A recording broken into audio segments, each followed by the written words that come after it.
Omega level threat eliminated. Woo!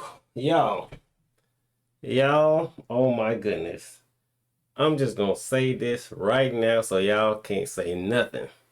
Spoilers will be in this episode. If, for whatever reason, you have not watched the last episode of X-Men, today being April 10th, 2024, then I recommend you cut this video off and watch the last episode of X-Men. Give y'all some time to make y'all decision. My recommendation is to cut this video off because I'm going to talk about the episode. Omega level threat eliminated. All right, so y'all, in episode 1, when I did the review, I named that episode Omega level threat detected, right? And we were all excited about the Sentinels fighting Storm. Now, the Sentinels in X-Men, everybody knows in Days of Future Past, the X-Men basically are getting wiped out by Sentinels. So we all know Sentinels are a major threat to mutants. Now, I didn't go into this episode. I don't read titles. I definitely do not watch spoilers.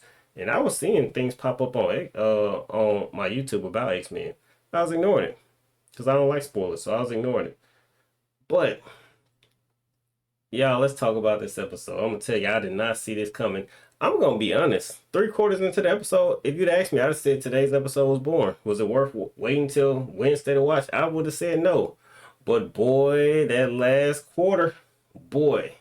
All right, so I'm gonna tell you, I'm gonna talk about the boring parts. I'm just gonna get them out the way.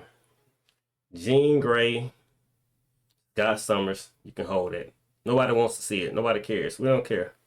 We don't care. This lady that Magneto keeps talking to, the human, the lady that's basically mad that the mutants representative is Magneto, don't care.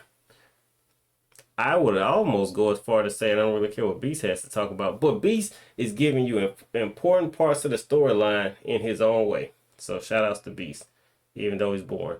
Alright, so now to the parts that we cared about. Rogue finally dumped Gambit. Everybody knows my favorite X-Men is Gambit. I wanted Gambit to get rid of her, but she got rid of him, which is the same thing. A win's a win. Ain't that what y'all say? A win's a win. So, we're watching this episode. We're watching Rogue and Magneto. We've been watching Rogue and Magneto have some little special thing going on at the expense of Gambit this whole time, and to see them flying and he's riding fifth wheel to them, boy, it was getting on my nerves. But, you know, they get to Genosha and they make Magneto the leader of whatever you want to call their little alliance. You know, all those mutants. And see, the storyline is moving so fast that we don't really know what's going on. So they've done Genosha before in the old cartoons. And if you know about the comics, they're doing Krakoa. So it's almost like the same kind of thing, just kind of mashed into one thing, but it's moving so fast you don't really know why. I mean, you understand why, because if you think about it, mutants and humans are not getting along, but you're not seeing the build up to it, which is fine. Hey, we need to move fast, so I'm gonna move fast. Gambit and Rogue finally have a discussion. They finally have a talk. Well, first off, you know,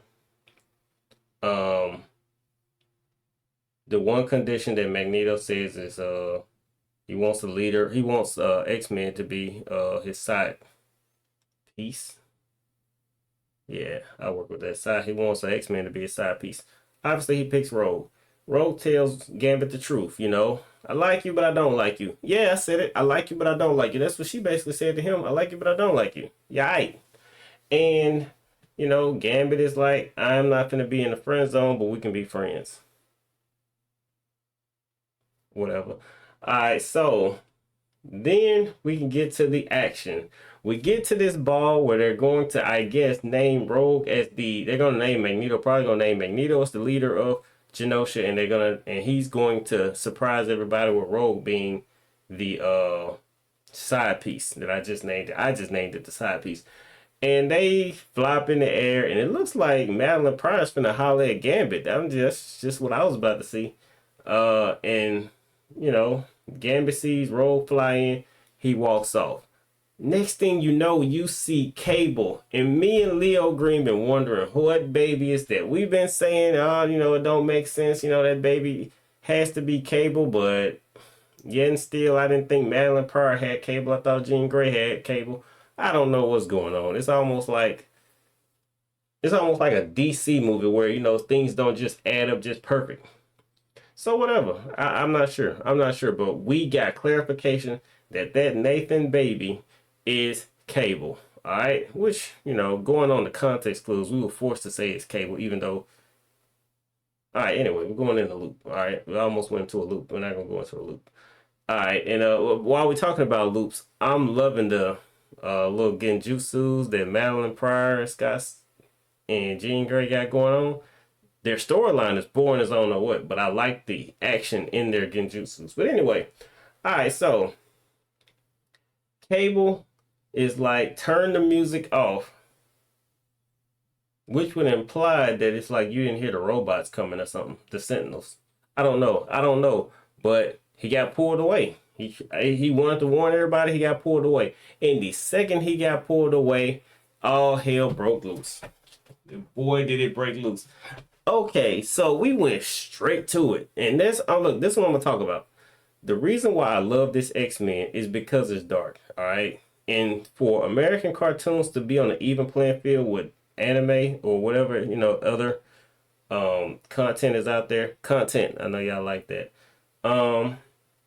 You have to get dark. You have to. People have to perish. All right, they just have to. In any anime I watch, I'm sitting here wondering what's at stake. If the most that can happen to you is you get beat up or embarrassed, it's not worth watching. In X-Men, we saw the stakes be worth our attention. Mutants perished. All right, that is what Sentinels do. Sentinels actually erase mutants. All right, GG's. Mr. Sinister, I don't remember Mr. Sinister taking nobody out the game. You know what I'm saying?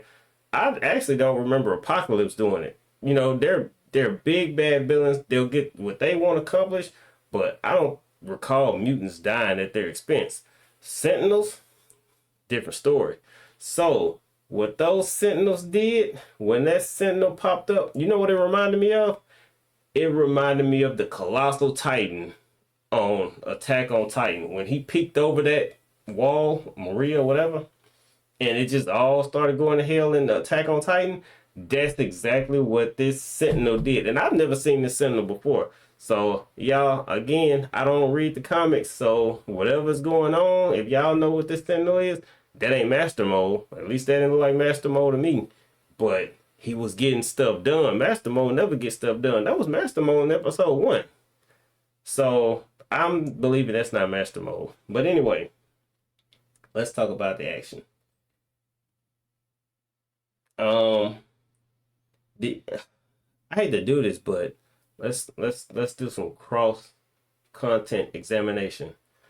Once this Sentinel started wrecking shop, y'all, did that feel to y'all like the same experience you got on Naruto when Pain hit the Leaf Village with the Shinra Tensei that leveled it?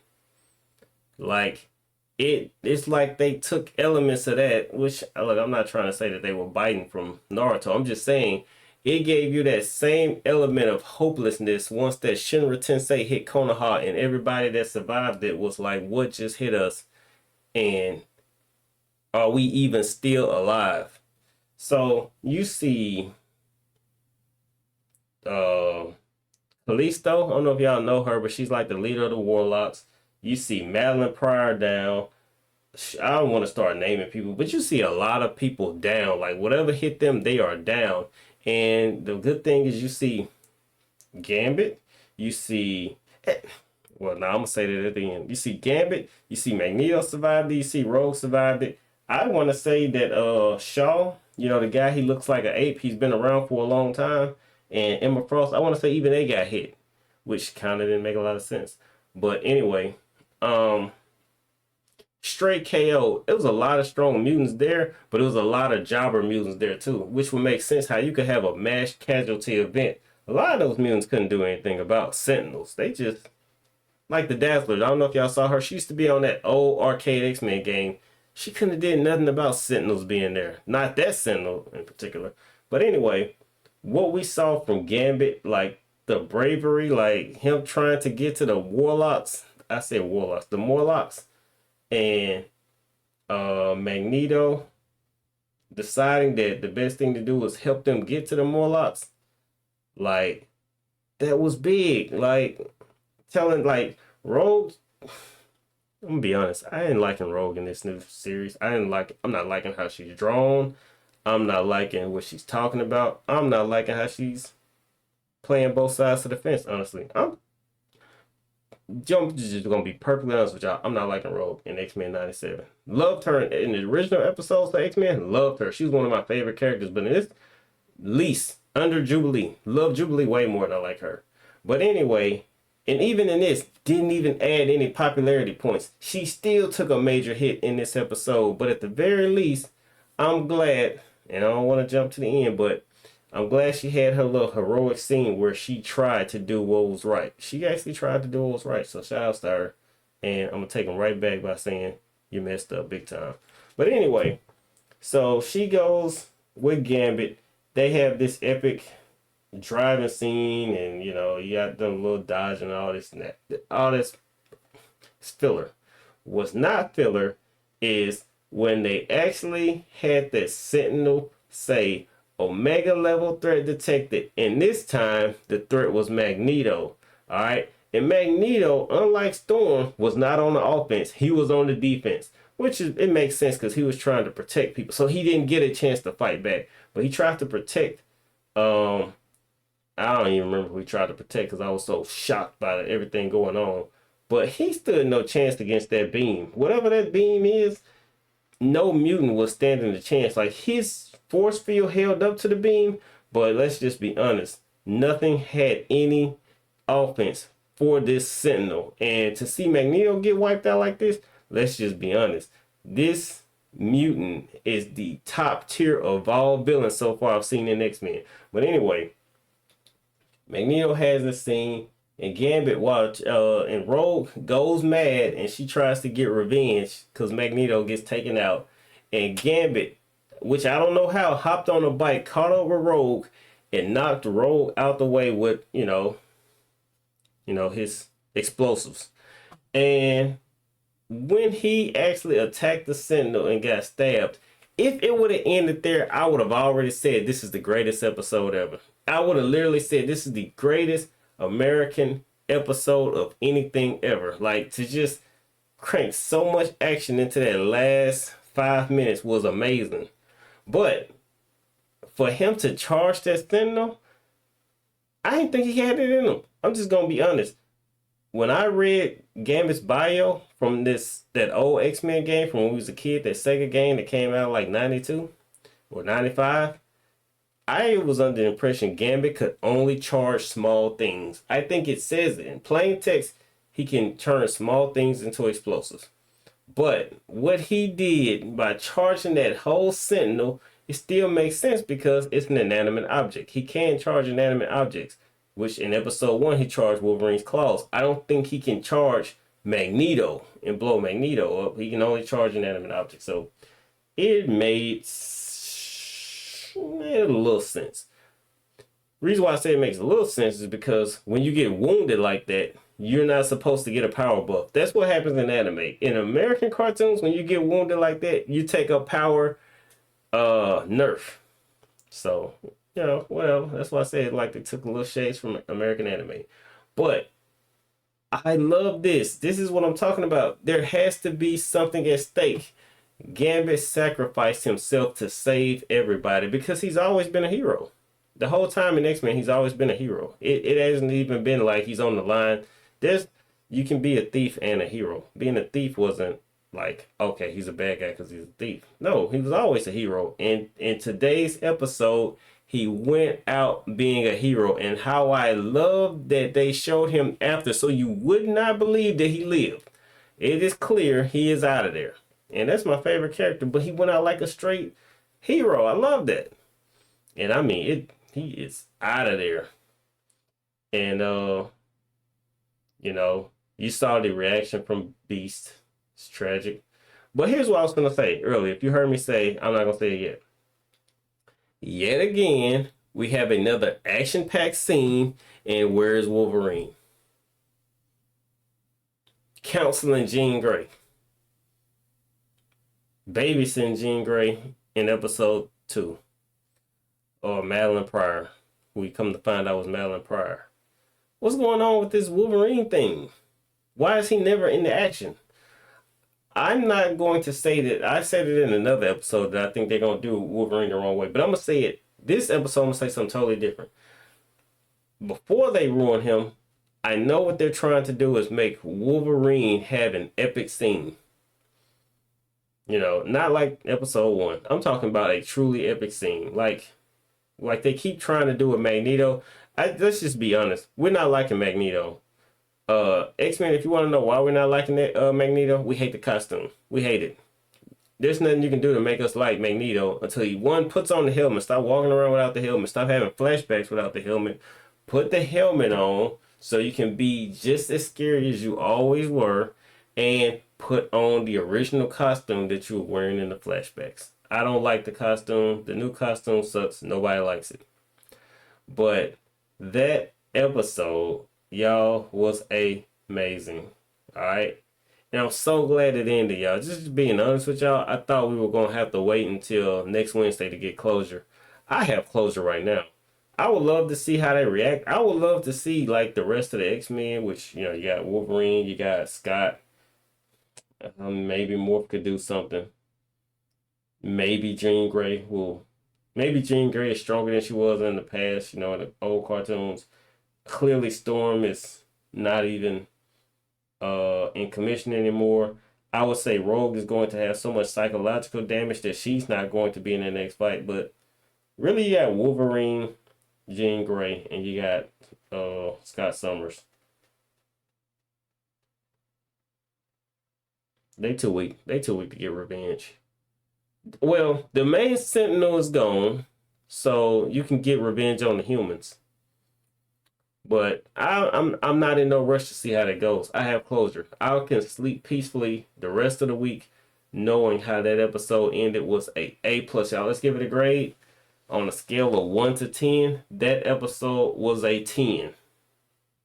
Even though I just said the first 3/4 of the episode were boring, the episode was amazing. It was beautiful. Thank you, X-Men. Bravo.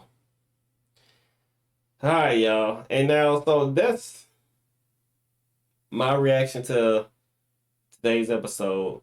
Now, if you want to talk about the last episode with Jubilee, just to remind y'all, with Jubilee and then Storm trying to get her powers back, blah, blah, blah. If y'all want to talk about that episode, leave a like and leave in the comment section, hey, man, let's talk about the last episode. And I'll do a review of it. I started to do one, but, I mean, let's just be honest. I don't think nobody liked the episode. I liked it, but I'm not going to rewatch it. Well, I already watched it twice, but I'm not going to watch it again. I thought it was a decent episode. I think a lot of people didn't like it. I was going to talk about how it wasn't so bad, but I also was like, it ain't worth defending. So if y'all want to talk about it, leave a message. Otherwise, we'll see y'all next week. Peace.